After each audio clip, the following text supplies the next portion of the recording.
আসসালামু আলাইকুম রহমতুল্লাহ। সুপ্রিয় শিক্ষার্থীবৃন্দ, আশা করি তোমরা সবাই ভালো আছো। এই ভিডিওটা তৈরি করছি সপ্তম শ্রেণীর শিক্ষার্থীদের জন্য। 2024 সালের সপ্তম শ্রেণীর স্বাস্থ্য সুরক্ষা বইয়ের ষষ্ঠ অধ্যায় আমি হব আমার স্থপতি এর 17 নম্বর পর্বে আজকে আমরা দেখব 112 পৃষ্ঠার প্রশ্নের উত্তর। শিক্ষার্থীরা, তোমরা যারা এখনও অন্যান্য বিষয়ের ভিডিওগুলো দেখোনি তারা আমাদের চ্যানেলের প্লেলিস্ট অপশন থেকে ঘুরে আসতে পারো। সেখানে তোমরা সপ্তম শ্রেণীর বাংলা, ইংরেজি, গণিত, বিজ্ঞান, ইতিহাস ও সামাজিক বিজ্ঞান, ডিজিটাল প্রযুক্তি, জীবন ও জীবিকা, স্বাস্থ্য সুরক্ষা, ইসলাম শিক্ষা এবং শিল্প ও সংস্কৃতি প্রত্যেকটা বিষয়ের জন্যই তোমরা আলাদা আলাদা করে প্লেলিস্ট পেয়ে যাচ্ছ। এখান থেকে তোমাদের যার যে বিষয়ের ভিডিও দরকার খুব সহজেই তোমরা দেখে নিতে পারবে।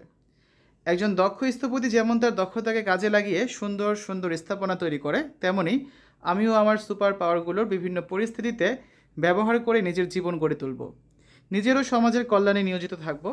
সুপার পাওয়ার চর্চার যে পরিকল্পনা করেছি বছর জুড়ে সেই অনুযায়ী কাজগুলো করব। শিক্ষকের নির্দেশনা অনুযায়ী কাজ বা চর্চাগুলো ব্যক্তিগত ডায়েরিতে লিপিবদ্ধ করব। নির্দিষ্ট সময় পর পর কাজের উপর প্রতিবেদন তৈরি করে শিক্ষককে দেখিয়ে নিব। পাশাপাশি শিক্ষক নির্দিষ্ট সময় পর পর আমাদের সাথে শ্রেণীতে এই বিষয়ে আলোচনা করবেন। এভাবেই চর্চা এবং মতবিনিময় বছর জুড়ে চলবে। নিচের চর্চাগুলো ডায়েরিতে লিপিবদ্ধ করব এবং প্রতিফলন লেখার সময় নিচের প্রশ্নগুলোর আলোকে লিখব। 4টা প্রশ্ন রয়েছে, এখন আমরা 4টা প্রশ্নের সমাধান দেখব। প্রশ্ন 1, গত এক মাসে নতুন পরিকল্পনা অনুযায়ী কী কী কাজ করেছি?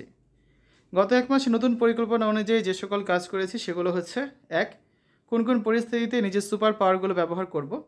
2, মানসিক চাপ ও ভয়ের পরিস্থিতি সম্পর্কে লিখি এবং সেই মুহূর্তে আমি কী করি তা উল্লেখ করব। 3, কোন পরিস্থিতিতে আমি রেগে যাই এবং তখন আমি কী করি। 4, পরিস্থিতি মোকাবেলার ফলপ্রসূ দক্ষতা সম্পর্কে জানব।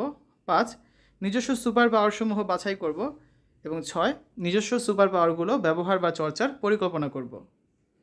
প্রশ্ন 2, কাজগুলো করতে কেমন লেগেছে? কাজগুলো করতে খুব ভালো লেগেছে। প্রশ্ন 3, কোনো সমস্যার মুখোমুখি হয়েছে কি? হয়ে থাকলে কিভাবে তা মোকাবেলা করেছি? কোনো সমস্যার মুখোমুখি হয়নি, যেহেতু কোনো সমস্যার মুখোমুখি হয়নি তা মোকাবেলা করার প্রয়োজন পড়েনি। 4, শিক্ষক বা পরিবারের কাছে কি আমার কোনো সাহায্য দরকার? তা কি? হ্যাঁ, শিক্ষক বা পরিবারের কাছে আমার সাহায্য দরকার, আর তা হলো আমি যে পরিকল্পনা গ্রহণ করেছি বছরের বাকি সময় জুড়ে সঠিকভাবে যেন সেই কাজগুলো সম্পন্ন করতে পারি এ বিষয়ে শিক্ষক বা পরিবারের সদস্যদের পরামর্শ এবং দিক নির্দেশনা প্রদান। তাই হচ্ছে প্রশ্নগুলোর উত্তর। আমরা আগামী ক্লাসে 113 পৃষ্ঠায় একটা ছক আছে, আমার অংশগ্রহণ ও স্বাস্থ্য সুরক্ষা বইয়ে করা কাজ, এই ছকটা পূরণ করব। শিক্ষার্থীরা, এতক্ষণ তোমরা দেখলে সপ্তম শ্রেণী স্বাস্থ্য সুরক্ষা ষষ্ঠ অধ্যায় 112 পৃষ্ঠার সমাধান। আশা করি ভিডিওটা তোমাদের কাছে ভালো লেগেছে। পরবর্তী পর্বগুলো দেখার আমন্ত্রণ জানিয়ে আজ এখানে বিদায় নিচ্ছি। আল্লাহ হাফেজ।